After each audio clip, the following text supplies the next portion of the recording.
Hello everyone, আসসালামু আলাইকুম। আবার আরেকটি ভিডিও নিয়ে চলে আসলাম। আজকে আমি কাঁচা কলা ও ইলিশ মাছ দিয়ে একটি তরকারি রান্না করব এবং আমাদের এখানে আমরা কিভাবে রান্না করি সেটি আপনারা দেখতে পারবেন। প্রথমে আমি কলাগুলো কেটে এভাবে ধুয়ে নিব।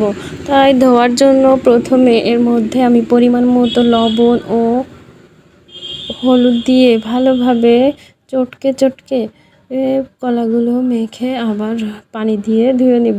এভাবে 3-4 বার পানিটি পরিবর্তন করে ভালো করে কলাগুলো ধুয়ে নিতে হবে। এভাবে করে ধুলে কলার মধ্যে যে আঠালো ভাবটা থাকে সেটা চলে যাবে। তারপর দেখুন আমরা কি করি। তারপর একটি পাটার মধ্যে মরিচ ও রসুন বেটে নিব। মরিচ ও রসুনগুলো ভালোভাবে বেটে এক সাইডে রেখে দেব। তারপর আবারও পাটার মধ্যে জিরা ও পেঁয়াজ একসাথে বেটে নিব। এই জিরা ও পেঁয়াজটি আমরা রান্নার শেষে ব্যবহার করব। ভালোভাবে জিরা পেঁয়াজ বেটে আমরা এক সাইডে রেখে দিলাম।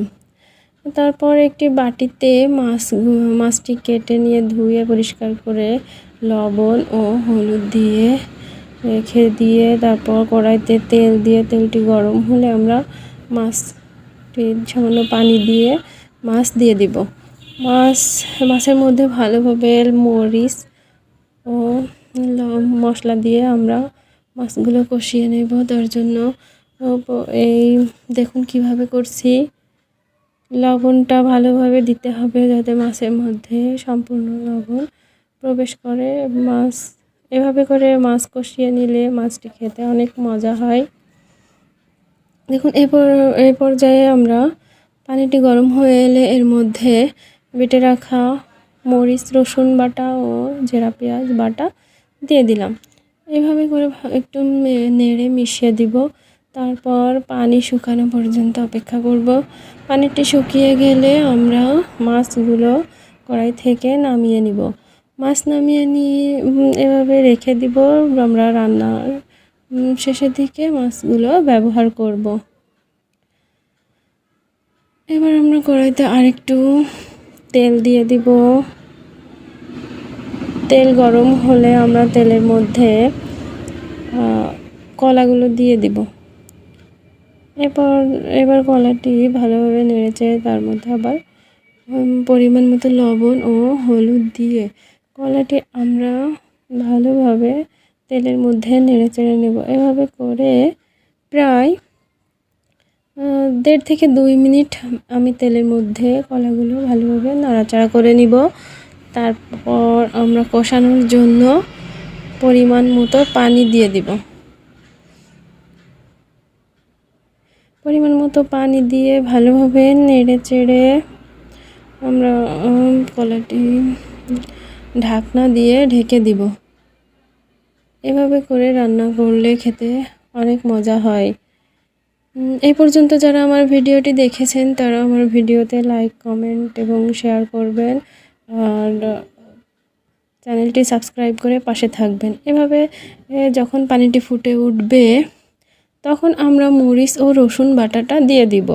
দিয়ে এভাবে কলার সাথে ভালোভাবে নেড়ে দিব। ভালোভাবে মিশিয়ে আমরা আবার ঢাকনা দিয়ে ঢেকে দিব। ঢাকনা দিয়ে ঢেকে কিছুক্ষণ পর আমরা এটাকে আবার মাঝে মাঝে নেড়ে দিব। এভাবে করে আমরা কলাগুলো ভালোভাবে কষিয়ে নিব।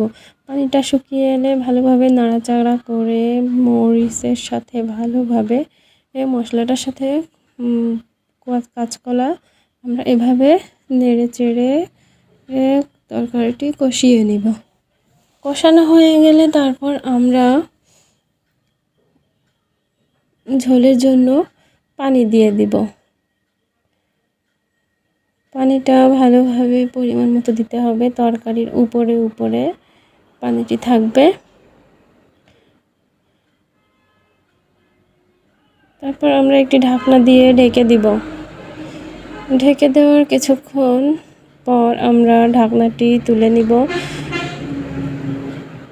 ঢাকনা তুলে ভালোভাবে আবারও একটু নাড়াচাড়া করে দিতে হবে এবং একটু ঝোল শুকিয়ে এলে তখন আমরা তার মধ্যে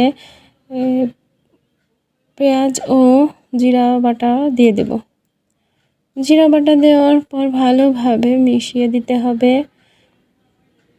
তারপর আমরা মাছ দেওয়ার জন্য মাছের যে মাথাটি ছিল সেই মাথাটি আগে দিয়ে দিব, কারণ মাছের মাথা একটু জাল বেশি লাগবে, এজন্য মাথাটি আমরা আগে দিলাম আর মাছগুলো আরও একটু পরে দিব।